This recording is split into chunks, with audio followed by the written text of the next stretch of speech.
Hi ಎಲ್ರಿಗೂ ನಮಸ್ಕಾರ. Egg biryani ಮಾಡೋಣವಾ?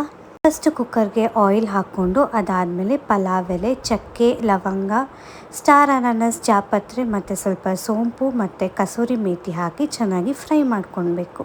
ನಾನು 2 ಆನಿಯನ್ಸ್ನ ಉದ್ದಕ್ಕೆ ಚಾಪ್ ಮಾಡ್ಕೊಂಡಿದ್ದೀನಿ. ಅದು ಮತ್ತು 8 ಮೆಣಸಿನ್ಕಾಯಿ ತೊಗೊಂಡಿದ್ದೀನಿ. ಬಿಕಾಸ್ ನಮ್ಮಲ್ಲಿ ಖಾರ ಜಾಸ್ತಿ ತಿಂತಾರೆ ಅಂತ. ನಿಮಗೆ ಎಷ್ಟು ಬೇಕೋ ಅಷ್ಟು ಹಾಕ್ಕೊಳ್ಬೋದು. ಅದನ್ನು ಹಾಕಿ ಚೆನ್ನಾಗಿ ಫ್ರೈ ಮಾಡಿ 1 ಸ್ಪೂನ್ ಶುಂಠಿ ಬೆಳ್ಳುಳ್ಳಿ ಪೇಸ್ಟ್, ಚಿಕ್ಕದಾಗಿ ಕಟ್ ಮಾಡ್ಕೊಂಡಿರೋ ಕೊತ್ತಂಬರಿ ಸೊಪ್ಪು ಮತ್ತು ಪುದೀನ ಹಾಕಿ ಫ್ರೈ ಮಾಡಿ, ನಂತರ 1 ಟೊಮ್ಯಾಟೊ ತೊಗೊಂಡಿದ್ದೀನಿ. ಅದನ್ನು ಹಾಕಿ ಫ್ರೈ ಮಾಡ್ಕೊಬೇಕು. ಟೊಮ್ಯಾಟೊ ಎಲ್ಲ ನೀಟಾಗಿ ಬೆಂದಮೇಲೆ ಮಸಾಲ ಆ್ಯಡ್ ಮಾಡ್ಕೊಬೇಕು. ಸ್ವಲ್ಪ ಅರಿಶಿನ, 1/2 spoon garam masala, 1 spoon biryani masala, 1 spoon ಧನಿಯಾ ಪೌಡರ್ ಮತ್ತು 1 ಸ್ಪೂನ್ ಚಿಲ್ಲಿ ಪೌಡರ್ ಹಾಕ್ಕೊಂಡು ಚೆನ್ನಾಗಿ ಮಿಕ್ಸ್ ಮಾಡ್ಕೊಳ್ಬೇಕು. ಮಸಾಲದು ಹಸಿ ವಾಸನೆ ಎಲ್ಲ ಹೋಗಾದ್ಮೇಲೆ ನಾನಿಲ್ಲಿ 3 ಮೊಟ್ಟೆ ಹೊಡ್ಕೊತಿದ್ದೀನಿ. ಚೆನ್ನಾಗಿ ಫ್ಲೇವರ್ ಕೊಡುತ್ತೆ ಇದು. ಅದನ್ನೆಲ್ಲ ಕ್ಲೀನಾಗಿ ಮಿಕ್ಸ್ ಮಾಡಿಕೊಂಡು ಚೆನ್ನಾಗಿ ಫ್ರೈ ಮಾಡ್ಕೊಳ್ಬೇಕು. ಅದು ನೋಡಿ ಈ ಥರ ಆಗುತ್ತೆ.